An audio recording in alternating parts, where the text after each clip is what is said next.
What's the difference between sudo and su?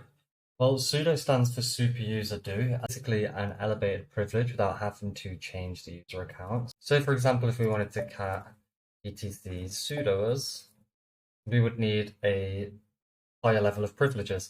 But if we just add sudo here, you can see that usually it will prompt a password, but because I've already prompted the password, it will give me a certain time frame of trust. We can also use the flag I, sudo I, which brings us to an interactive session as the root, so we can do pretty much whatever we want. Su, on the other hand, is the acronym for switch user or substitute user. Now we can switch to other users. For example, we can switch into Bob using sudo su Bob, and now you can see here we are now logged in as the user Bob. User ID Bob, group ID Bob.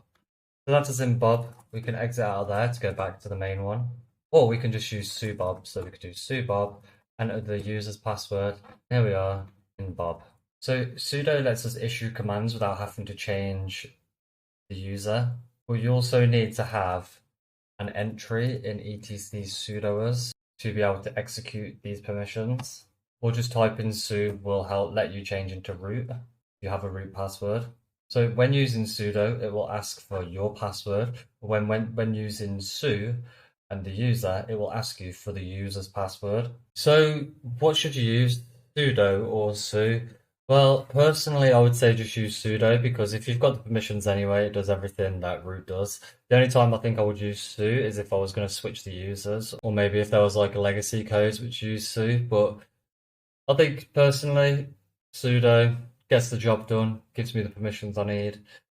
I would probably just do sudo. Let me know what you think, if you prefer sudo or su, and what your reasons are.